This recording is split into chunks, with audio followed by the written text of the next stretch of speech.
When I go to these kink events, there's a lot of really intense sexual energy, low lighting, people making sounds that are very visceral. There's a lot of stimulation.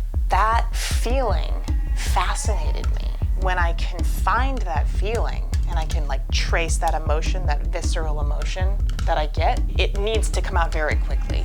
And so in a lot of my work, you can see with the tape and the glue and the rhinestones and the knots end up very close up looking almost a little haphazard, a little bit urgent, a little bit messy, dirty, but still elegantly balanced on the walls in a very specific pose. I'm Michele Rushfeldt, and I'm an artist and a sculptor.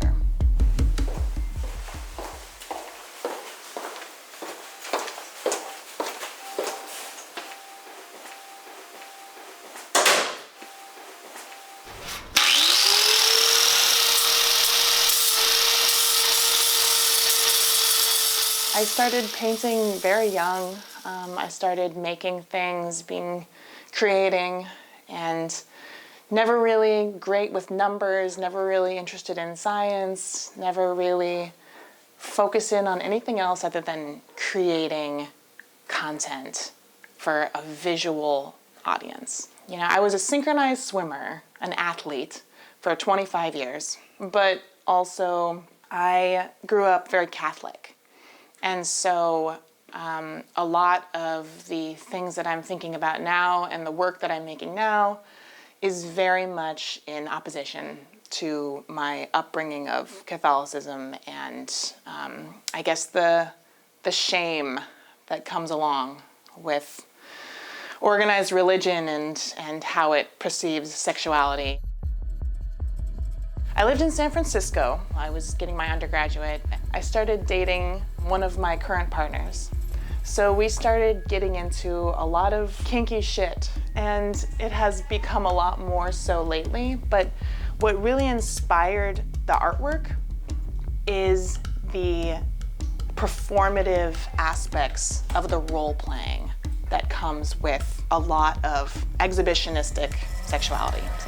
And for me, these works become bodies playing these roles, so they're more, they're being forced sort of to hold these poses.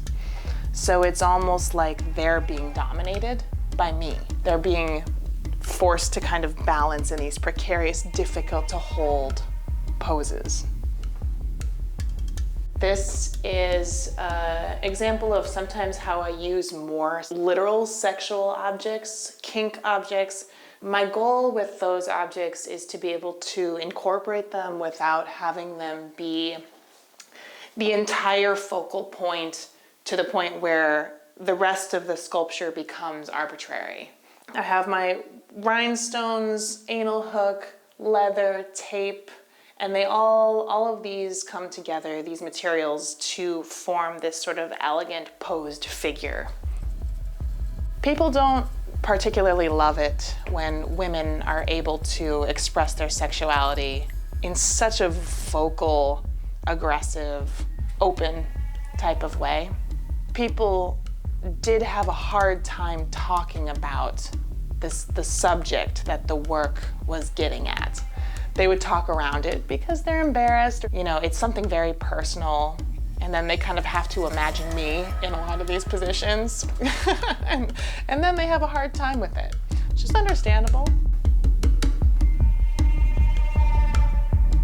Red is a color that I find myself drawn to quite a lot, with the rhinestones and the steel and the more kind of dirty rust welds that embody the kind of dirty beauty that I like to get into.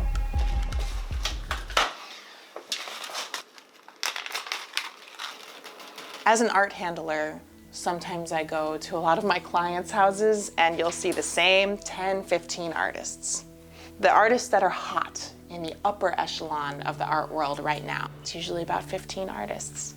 And so that can be a little frustrating, but I have to keep in mind, other artists have to keep in mind, women artists have to keep in mind that there's a lot more opportunities than there used to be for people of specific genders, people of specific races, people who would like to have opportunities that are specifically for them, as opposed to the white, male, cis, hetero group of artists that have been previously.